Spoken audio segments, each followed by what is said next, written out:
नामावली का जब गान करते हैं तो शिल्पिल्ले बाई का स्मरण आता है उसमें। सुत बिस दियो पूज शिल्पिल्ले भक्ति रशीली पाई। देखो कितना विश्वास होता है भक्त को, कैसा वो श्रद्धावान होता है। एक राजकुमारी और दूसरी एक जमींदार की पुत्री, दोनों को मित्रता थी। एक दिन राजा के यहां भगवत प्रेमी महात्मा आए। वो संत सेवी राजा थे, महात्मा जन आते रहते थे और महात्माओं का कार्य ही होता है निरंतर अपने प्रभु की सेवा और सुमिरन में मगन रहना। सेवा सुमिरन ये बहुत बड़ी सामर्थ्य है। अगर हम हर समय सेवा और सुमिरन में रहें तो कभी कोई माया प्रपंच हमें परास्त नहीं कर सकता। जहां हम सेवा सुमिरन से अलग हुए वहीं माया का प्रभाव पड़ता है। तो भगवान का शालिग्राम स्वरूप उनके पास था, खूब भाव से सेवा कर रहे थे और नवीन अवस्था की कोमल हृदय वाली ये दोनों सखियां देख रही थी। इनके मन में आया ऐसे हम भी ठाकुर सेवा करेंगे। देखने से सुनने से हमारे हृदय में प्रभाव पड़ता है। गंदी बातें देखेंगे, गंदी बातें सुनेंगे, उसी का चिंतन होगा, हृदय गंदे आचरणों की प्रेरणा वाला बन जाएगा। अगर हम भागवतिक बातें सुनेंगे, भागवतिक दर्शन करेंगे तो भागवतिक चिंतन होगा, हृदय भागवतिक प्रेरणा वाला बन जाएगा। कई दिन संत भगवान रुके, रोज सेवा कीर्तन कथा, सरल हृदया। उन दोनों सखियों में बात आई कि चल करके संत भगवान से कहते हमको भी ठाकुर जी दीजिए। दोनों ने चरण पकड़कर प्रार्थना की, गुरुदेव हमारे हृदय में भी इच्छा हो रही कि हमें ठाकुर सेवा मिले। अब दोनों बच्चे ही थे। संत भगवान ने विचार किया सेवा पद्धति में बहुत सावधानी की आवश्यकता होती है। अभी ये बच्चे हैं, कहीं सेवा अपराध न बन जाए। सेवा अपराध भी होता है। उपासना में चलने वाले उपासक को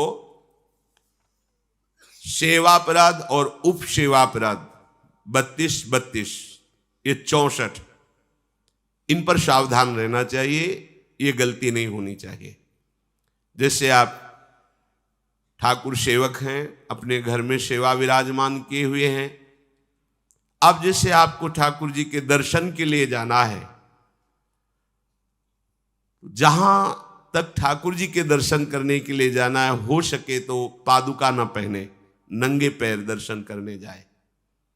यदि आप में ऐसी सामर्थ्य नहीं है किसी कारण से, तो सीढ़ियों में पादुका नहीं पहनना चाहिए। जहां से मंदिर की सीढ़ियां हैं, पादुका उतार कर माथा रखकर सीढ़ी में फिर चढ़ना चाहिए।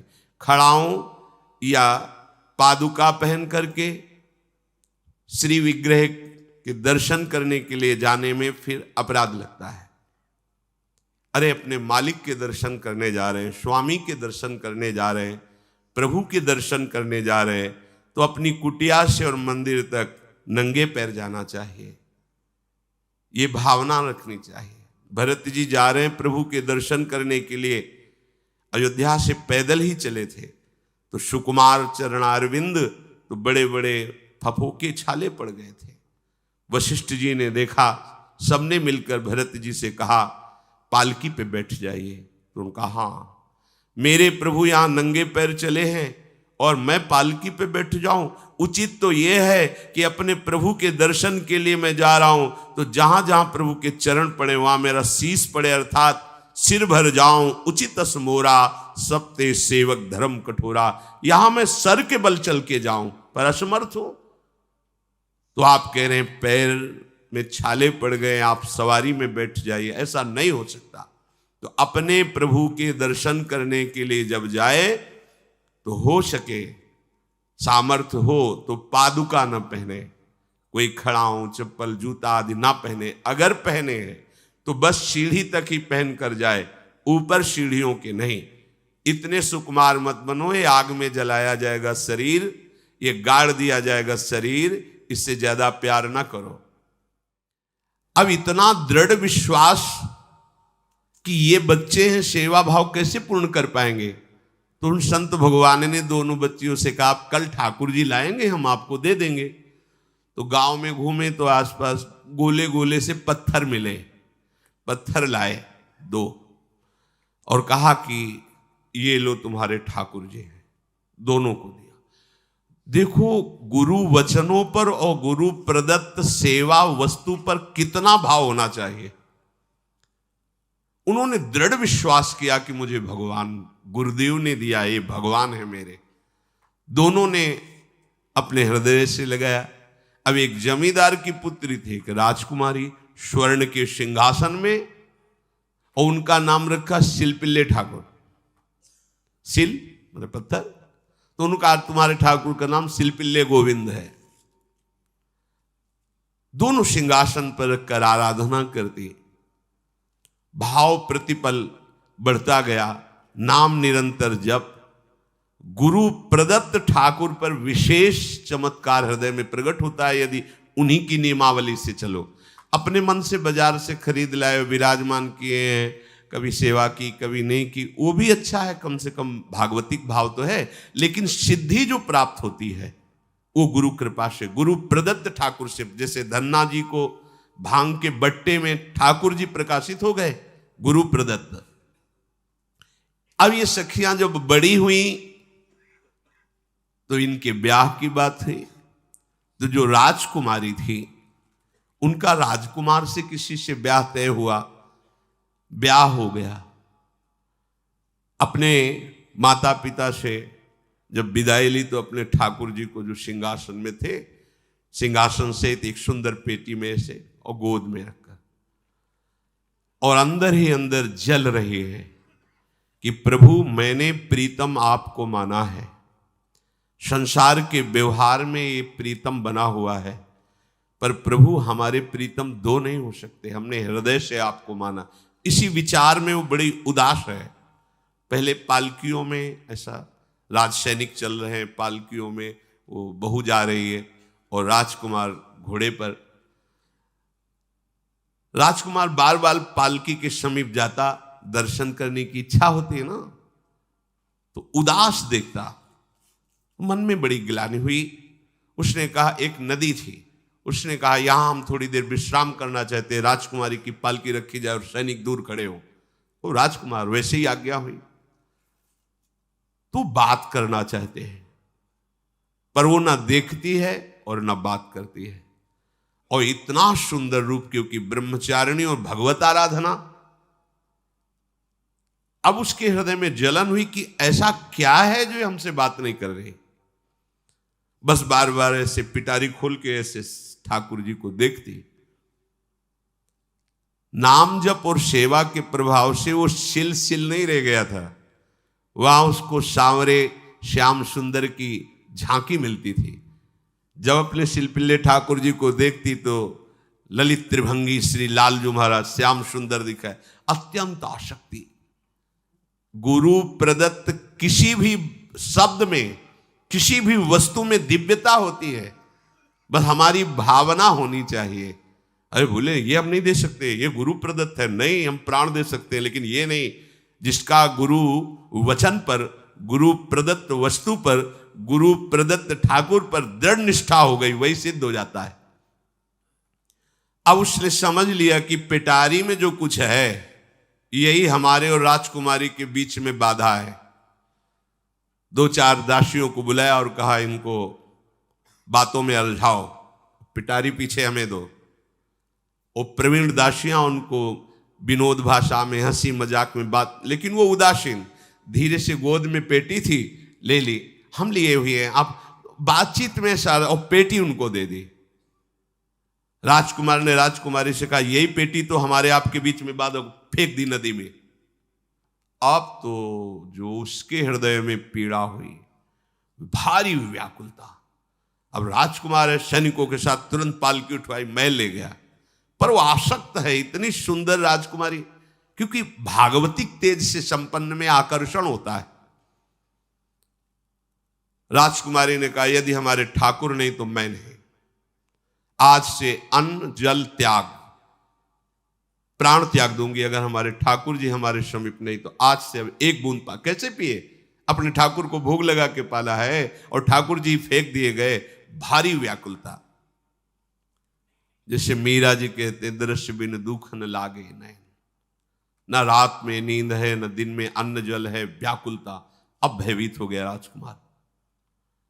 पूरा महल इस विषाद से हो गया कि अगर नवीन राजकुमारी प्राण त्याग देती है तो क्या होगा लोक समाज में, कि अभी नवीन राजकुमारी गई, ये लोग ऐसे निर्दयी हैं कि ऐसा व्यवहार किया कि उसने प्राण त्याग दिया। राजकुमार घुटने में आ गया। घुटने टेक कर राजकुमारी से कहा, मैं तुम्हें दुखी नहीं करना चाहता, पर मैं तुमको छोड़ भी नहीं सकता। अब हमें आप वो उपाय बताओ जिससे आप मुस्कुरा दो, आप प्रसन्न हो जाओ। तो उनका, हम अपने ठाकुर के बिना जीवित नहीं रह सकती। यदि आप हमें जीवित देखना चाहते तो हमारे ठाकुर जी ला के दो। ठाकुर जी को नदी में फेंक दिया था। पारिवारिक जनों के साथ राजकुमार उस नदी के तट पर गए और राजकुमारी से कहा, तुम्हें इतना प्रेम ठाकुर जी से, तो तुमसे ठाकुर जी कितना प्रेम करते हैं? अगर तुमसे ठाकुर जी प्रेम करते हैं तो मुझे प्रमाणित कर दो, तो मैं जीवन भर तुम्हारी आज्ञा में रहूंगा। अच्छा, तो तुम ये देखना चाहते हो कि ठाकुर जी हमसे कितना प्रेम करते हैं? हाथ फैलाया और आर्त भाव से पुकारा कि गोविंद, अब आपके बिना मैंने जीवित नहीं रहना। अंदर से जेव ही प्रार्थना की तो जल से सिंहासन सहित सिलपिल्ले भगवान जैसे कोई वायु के प्रवाह में आ रहा हो, ऐसे आए और छाती से चिपक गए। पूरा परिवार, राजकुमार ये देख रहा था। हृदय से ठाकुर जी चिपक, जीवन भर के लिए दासत्व स्वीकार कर लिया और कहा, जैसी आप आज्ञा करोगे। जैसे मीरा जी, जब राणा जी से ब्याह हुआ तो प्रथम मिलन की रात में मीरा जी ने कहा, सावधान, तुम हमारे पति नहीं हो, मेरा सुहाग गिरधर से है, श्याम सुंदर ही मेरे पति हैं। व्यवहार में तुम पति बने हो। यदि हमारी बात समझ पा रहे हो तो जीवन में कभी हमारा स्पर्श मत करना। ये जीवन केवल गिरधर के लिए, दूसरे के लिए नहीं। उतर गए शैया से और जैसे सेवक होता है, बोले, अहो भाग्य, मुझे ये सौभाग्य मिला कि इतनी महाभाग्यवती की सेवा करने का। एकांत में मैं सदैव तुम्हारे शिष्य की तरह बर्ताव करूंगा, पर समाज में तुम्हें बहू की तरह बर्ताव करना होगा, नहीं तो लोग जीने नहीं देंगे। समाज में पत्नी की तरह और एकांत में गुरु शिष्य के। तुम हमारी गुरु होगी और हमसे ऐसा ही बर्ताव राणा ने जी, ऐसा ही उस राजकुमार ने दी। हमारी भागवतिक निष्ठा ऐसी होनी चाहिए कि जो गुरु जी ने मंत्र दिया है, जो गुरु जी ने उपासना दी है, उसमें दृढ़ विश्वास होना चाहिए। हमारे अंदर किंचन मात्र फिसलाव नहीं होना चाहिए। और आ गए जो महामहिम सूत्र है, जब तक हमारा मन प्रभु में समर्पित ना हो जाए तब तक पाप होने की संभावना होती है। बड़े बड़ों से चूक हो जाती है। इसमें यह नहीं कहा जा सकता कि हम इतने वर्ष से साधन में लगे, हमसे चूक नहीं होगी, ये तो भूल जाना। बड़े बड़ों से चूक करवा देना माया का कार्य होता है, पर जिनका मन प्रभु को समर्पित हो गया है उनसे चूक नहीं हो सकती। इसलिए जो अगला सूत्र वर्णन किया कि जितने भी पापाचरण होते हैं वो सब मेरे से होते हैं, ऐसा उपासक दृढ़ निश्चय करे। ऐसा नहीं कि पापाचरण भगवान से, भगवान करा रहे हैं। जिन लोगों का एक प्रश्न होता है कि जब सब कुछ भगवान करा रहे हैं, भगवान की इच्छा के बिना पत्ता भी नहीं हिलता, तो जो हम पापाचरण, गलत आचरण, वो भी तो भगवान ही करा रहे हैं। इस विषय को समझना है। आज के समाज का जो मानसिक स्तर है, जब हम त्याग की बात करते हैं कि गंदे आचरण नहीं करने चाहिए, तो जो समझाया जाता है और जो समझ है आज की आधुनिक, वो ये समझ है कुछ ऐसे जनों ने ये निर्धारित भी किया है कि बहुत भोग कर लेने पर फिर समाधि की प्राप्ति होती है। अगर ऐसा होता तो लाखों लोग समाधि को प्राप्त होते, लाखों लोग बिना साधना के। क्यों? बचपन से लेकर के पूरे जीवन तक भोग ही भोग रहे, सब समाधि में पहुंच जाते। प्रायः सबके दिमाग में बात बैठी है कि अगर हम भोग ले तो हम मन को समझा सकते हैं, लेकिन आप बात अनुभव की समझ लीजिए कि आप भोगने के लिए जो ही गए तो मन के गुलाम बन करके गया, वो कभी तुम्हें मुक्त होने का अवसर नहीं देगा। और आज तक किसी ने भी ऐसा नहीं कहा भोग भोगने के बाद कि आज के बाद मैं प्रण करता हूं, मैंने जान लिया कि इसमें सुख नहीं है, आज के बाद कभी भोग नहीं भोगूंगा। कभी किसी ने नहीं कहा। सबको इस दलदल में गिरने के बाद सदगुरु या भगवान ने ही निकाला है, स्वयं आज तक कोई निकल नहीं पाया, कोई नहीं निकल पाया। ये ऐसा दलदल है। पर लोगों की भ्रांति रहती है कि ये जो मेरा मन जिन भोगों के लिए लालायित हो रहा है, उन भोगों को खूब भोगूं, फिर बाद में अनुभव जब हो जाएगा तब हम इनका त्याग करके फिर भजन मार्ग में चलेंगे। जो भजन मार्ग में चलते हैं उनके मन में भी लगा रहता है कि अगर एक बार भोग लूं तो मन को समझा तो सकता हूं। यह है आधुनिक सोच, यह है हमारे मानसिक सोच का स्तर। सब लोग देख लीजिए। अब भागवतिक सोच और शास्त्र सिद्धांत का जो मत है वो ये है, ये डंके की चोट से गाया गया है और इसी मार्ग में चल करके समाधि को प्राप्त हुए महापुरुष। एक भी कोई ऐसा समाधिस्थ महापुरुष बता दिया जाए विश्व में जिसने भोगों के भोगने के बाद समाधि को प्राप्त हुआ हो। जैसे हम भोजन कर लेते हैं तो लगता है अब कुछ नहीं, लेकिन 6 घंटे व्यतीत होते होते पर्चा बन जाएगा कि ये चीज फिर चाहिए खाने को। ऐसे ही कोई भोग भोगने के बाद कुछ क्षण के लिए उससे विरति हो जाती है, ठीक है, लेकिन फिर कुछ मिनट होने के बाद फिर नई स्फुरना, नया संकल्प, नई क्रिया, नई भोग वासना सब हृदय में देख लो। इसके लिए किसी और से सलाह लेने की जरूरत नहीं।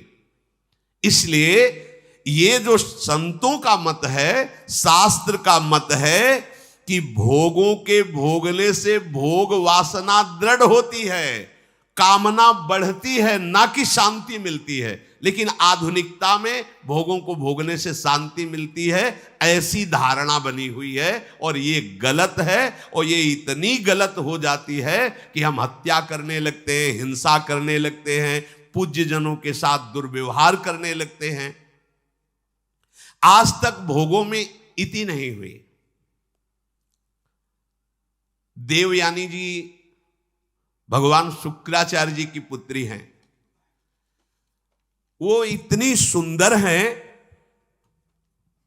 कि कोई अप्सरा भी उनसे होड़ नहीं कर सकती, क्योंकि भगवान शुक्राचार्य की पुत्री जितेंद्री, पवित्र, भगवद आराधन संपन्न।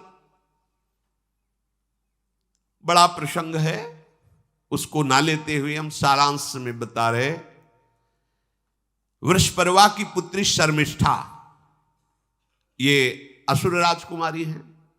दैत्यराज वृषपर्वा, उनकी पुत्री शर्मिष्ठा, और दैत्य गुरु भगवान शुक्राचार्य, उनकी पुत्री देवयानी बड़े समाज के साथ जंगल में गई हुई थी। एक बड़ा दिव्य सरोवर था, तुलसी में सब राजकुमारियां स्नान कर रही थी। अचानक वहां से कोई महात्मा निकले तो जल्दी में सबने वस्त्र धारण किए। तो शर्मिष्ठा के वस्त्र देवयानी ने और देवयानी के वस्त्र शर्मिष्ठा, वो महात्मा निकल गए। वहां कोई उनको टिकना तो था नहीं। देवयानी ने देखा कि मेरे पवित्र वस्त्र, देवयानी ने वस्त्र धारण नहीं किया शर्मिष्ठा के। जब वो महात्मा चले तो देखा कि हमारे वस्त्र ये राजपुत्री शर्मिष्ठा धारण किए। तो उनका, तुझे पता है मेरे वस्त्रों को स्पर्श करने का भी तेरे को अधिकार नहीं, तूने धारण कैसे कर लिया? तो उनका, ज्यादा मत बोल, इतना गुमान करके मत बोल। जैसे सब सेवक पलते हैं मेरे महाराज से, ऐसे तेरा पिता और तू भी मेरे महाराज के द्वारा ही पोषित है, क्योंकि वो तो राजा है, सारी सेवाएं वही देते हैं। ऐसा नहीं बोलना चाहिए, क्योंकि गुरु पुत्री है, आचार्य पुत्री है और सम्माननीय है, पर ऐसा वो बोल गई शर्मिष्ठा। देवयानी ने कहा, तुझे पता है अगर मेरे पिता की दृष्टि बदल जाए तो 2 मिनट में देवता तेरे पिता सहित संपूर्ण राज्य को नष्ट कर देंगे। मेरे पिताजी के भय से ही देवता आक्रमण नहीं कर। शुक्राचार्य मंत्रवेत्ता है। ज्यादा बात बढ़ गई तो राजकुमारी का शासन चलता है। उसने कहा इस गुरुपुत्री को उठाकर कुएं में डाल दिया जाए, और उस समय वस्त्र धारण नहीं की हुई थी, उनको उसी स्थिति में डाल दिया गया और वो चली गई। उसी समय शिकार खेलने के लिए महाराज ययाति चक्रवर्ती सम्राट तो आवाज सुनी। सैनिकों ने बताया कि कोई देवपुत्री है, दिव्य तेज प्रकाशित हो रहा है उनके शरीर से, और दूर से देखा है ऐसा लग रहा है कि शायद वो वस्त्रहीन भी हैं। उन्होंने कहा तुम लोग दूर जाओ, और स्वयं महाराज ययाति गए और उनको तो जब हाथ पकड़ के निकाला और अपने वस्त्र से उनको आवेष्टित किया तो उन्होंने कहा कि हमारी आर्य मर्यादा है, एक बार आपने हमारे शरीर को देख लिया और हमारे हाथ को पकड़ लिया, अब आप हमारे जीवन भर के लिए पति स्वरूप हैं, स्वीकार कीजिए। तो उन्होंने कहा कि देवपुत्री मैं तो आपका परिचय भी नहीं जानता हूं, आप कौन हैं? तो उन्होंने कहा भगवान शुक्राचार्य की पुत्री देवयानी। घुटने पे हो गए तत्काल। उन्होंने कहा इतने बड़े महापुरुष की पुत्री के साथ मैं ब्याह कर सकूं, मेरी सामर्थ्य नहीं, क्योंकि मैं क्षत्रिय कुल में प्रकट हुआ राज परिवार से हूं, और वो तो देवताओं के द्वारा भी वंदनीय है शुक्राचार्य जी। तो उनका आप निश्चिंत रहो, ये विषय मैं संभालूंगी, पर आप मेरे पति हैं, ये स्वीकार कीजिए। बोले यदि शुक्राचार्य जी इस पर राजी हैं तो हम ये बात स्वीकार करते हैं। शुक्राचार्य जी विलंब होने के कारण व्याकुल ही थे। देवयानी जी ययाति जी को लेके गई। बड़ा प्रसंग है, पर उन्होंने कहा जब आप राजी हैं तो हम राजी हैं। शुक्राचार्य जी राजी हुए और वृषपर्वा को सूचना दिया कि मैं तुम्हारे राज्य को त्याग कर जा रहा हूं। वो तो तत्काल आकर चरणों में गिरे, महाराज आपके बिना मेरा अस्तित्व क्या है, आप कैसे राजी हो सकते हो? बोले मेरी पुत्री को दिगंबर करके कुएं में डाल दिया गया, मैं इस अपराध से बिल्कुल तुम्हें माफ नहीं कर सकता। बोले कोई उपाय?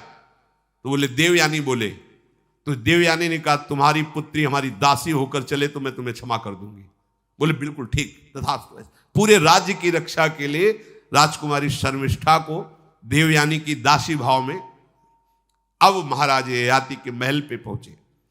देवयानी ने कहा कि ये जो दासी भाव में आई हुई हैं ये सर्वांग सुंदरी हैं, और आपका कभी मन उधर चलना भी नहीं चाहिए, अगर चलेगा तो आप हमारे दंड के पात्र बन जाएंगे। स्वीकार कर लिया और बहुत दूर उनके लिए महल का निर्माण करवाया और वो सेवा में आती रही। कुछ समय के बाद जब देवयानी जी के पुत्र हुए तो वन विहार के लिए अपने पुत्रों को लेकर चली, तो उधर शर्मिष्ठा के 2 पुत्र हो चुके थे, इनको पता भी नहीं था, और वो दौड़ कर आए, ययाति को पिताश्री कह करके आलिंगन किया। छोटे छोटे बच्चे। देवयानी ने कहा कि हमने कहा था तुम्हें देखना भी नहीं है, और ये किसके पुत्र हैं? शर्मिष्ठा मुस्कुरा रही थी। देवयानी ने कहा अब तुम्हें दंड देंगी ही देंगी, और चली गई भगवान शुक्राचार्य जी के पास। ययाति भयभीत होकर के गए और शुक्राचार्य से प्रार्थना करे क्षमा कीजिए मुझसे गलती हो गई। और शर्मिष्ठा से ऐसे नहीं मिले। शर्मिष्ठा ने कहा था कि आप जानते हैं कि मैं दासी नहीं हूं, मैं राजकुमारी हूं, ईर्ष्यावश दासी बना करके लाई गई हूं, और मेरी सखी के पति हो इसलिए आप मेरे भी पति हो, मेरा अधिकार है आपसे संतान उत्पन्न करने का, शास्त्रीय सिद्धांत है। शुक्राचार्य जी ने कहा कि जो देवयानी कहेंगी वही हम मानेंगे, क्योंकि मेरी पुत्री है। क्या चाहती हो? तो बोले पुरुषत्व से इनको हीन कर दो। गुस्सा में आके शुक्राचार्य जी ने कहा तथास्तु।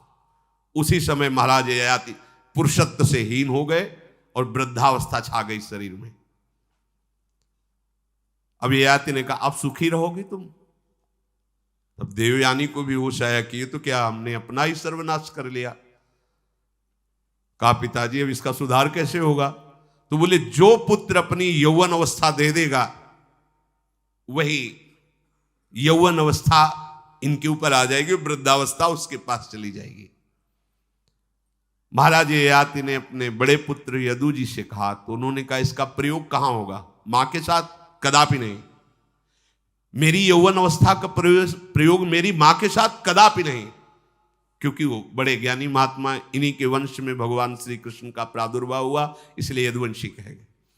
सबसे छोटे, शायद उनका नाम पुरु ऐसा कुछ, उन्होंने कहा ये जीवन पिता का दिया हुआ है, इस पर पूरा अधिकार है, आप स्वीकार कीजिए। तत्काल वो वृद्ध हो गए, वो जवान हो गए। कई हजार वर्ष तक उन्होंने अपने पुत्र की आयु का विषयों में सेवन किया। फिर उनके मन में एक दिन बहुत घृणा हुई, धिक्कार है मेरे जीवन को और धिक्कार है इस भोगा शक्ति को। अपनी आयु तो गंवा ही दी, अपने पुत्र की भी आयु गंवा दी, फिर भी वैसे ही भोग वासना। तो उन्होंने सबको शिक्षा देने के लिए बात कही, यत् पृथिव्यां व्रीहि यवं हिरण्यं पशवः स्त्रियः न दुह्यन्ति मनः प्रीतिं पुंसः कामः तस्यते न जातु कामः कामानाम् उपभोगेन साम्यति हविषा कृष्णवर्तमेव भूय एवाभिवर्धते यदा न कुरुते भावं सर्वभूतेष्वमङ्गलं समदृष्टेस्तदा पुंसः सर्वा सुखमया दिशा या दुस्त्यजा दुर्मति भीर्जीर्यतो या न जीर्यते ताम तृष्णा दुःख निवहाम शर्म कामो द्रुतम त्यजेत। जिसका हृदय काम से व्याकुल हो गया है उसको त्रिभुवन की सारी सुंदरी स्त्रियां दे दी जाएं, जौ धान स्वर्ण पशु सब वैभव, तो भी वो कभी तृप्त नहीं हो सकता। ये महाराज ययाति का अनुभव। त्रिभुवन की विषय भोग भोगने से भोग वासना शांत नहीं होती, वरम और प्रबल हो जाती है। जैसे घी की आहुति डालने पर आग भड़क उठती है, वैसे ही भोगों को भोगते ही रहने पर भोग वासनाएं प्रबल रूप धारण कर लेती है और वो इतना कमजोर हो जाता है कि सोचता है मैं इसके बिना जी नहीं सकता। जब मनुष्य किसी भी प्राणी से राग कर बैठता है तो उसके हृदय की सामर्थ्य नष्ट हो जाती है। किसी भी, देखो ना, छोटे छोटे नशाओं में इतना हम आसक्त हो जाते हैं, अब हम इसके बिना जी नहीं सकते। किसी भी वस्तु का जब हम भोग करते इसके बिना जी नहीं सकते। इसलिए सबको संदेश महाराज ययाति देते हैं, यदि तुम अपनी कामना को शांत करने वाले, रोकने वाले बन गए तो दसों दिशाएं तुम्हारे लिए सुखमयी हो जाएंगी।